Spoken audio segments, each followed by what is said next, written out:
Pour sa personnalité, ce que j'aime le plus, c'est son aspect de conciliation. Je dirais que c'est un gars qui est conciliant. Le pasteur, c'est un travaillant. Il a besoin de travail, il veut du travail, il veut travailler pour l'Église. Exemple d'humilité, cette preuve de leadership. Et c'est quelque chose de naturel chez lui, son humilité.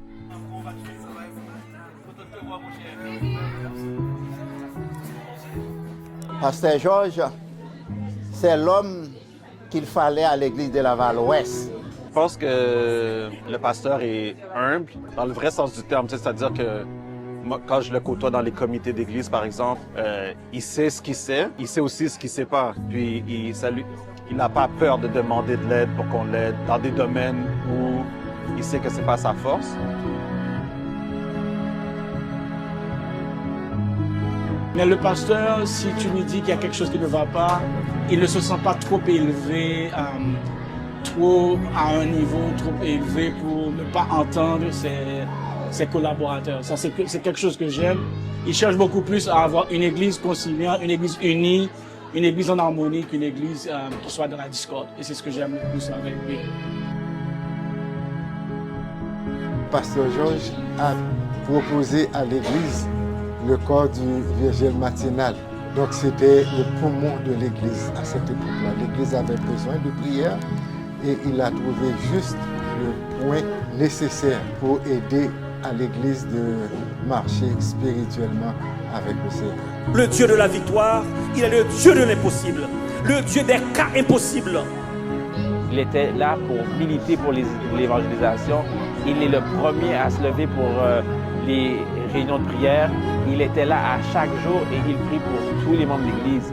Ce qu'il nous a vraiment montré, c'est comme à travers la prière, on peut tout réaliser, on peut tout accomplir. Puis j'aime le fait qu'à chaque matin, il se donne cette responsabilité-là de prier pour toute la communauté. Il va nommer les noms de tous les membres de l'Église à chaque matin. Et aussi, c'est quelqu'un qui visite ses membres. Okay? Il aime rendre visite à ses fidèles. Donc, c'est un pasteur que l'Église va perdre. Ben, une des choses qu'il aime le plus, Georges le Baptiste, j'aimerais bien qu'on se souvienne de ça. C'est le pasteur qui m'a demandé d'être ancien, d'œuvrer pour l'œuvre. Et puis, il m'a donné une dernière Bible.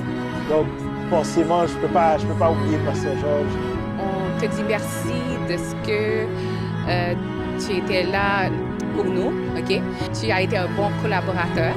J'aimerais dire à pasteur Georges un bon courage et qu'on ne va pas l'oublier et que l'Église il sera toujours dans nos prières et qu'il doit continuer. Pasteur Van, sans membre, donne-toi du temps, bien prends soin de toi, donne-toi aussi petit voyage basse. Grand d'amour, voyager, à Chili. Donne-toi du temps parce qu'en Christ, c'est permis aussi. Donne-toi ce bon temps-là. Merci, pasteur, pour ton implication à Laval-Ouest, l'amour que tu nous as donné, les encouragements et ton éducation face à la parole et à l'évangélisation. Merci, pasteur Georges! Bye, pasteur! Et merci de ton temps, merci de ton parcours et que Dieu te bénisse. Bonne continuité, passe. Merci, pasteur Georges, et on se voit bientôt. Merci, pasteur Ulysse. Merci pour ton travail. Et on voudrait te remercier, pasteur.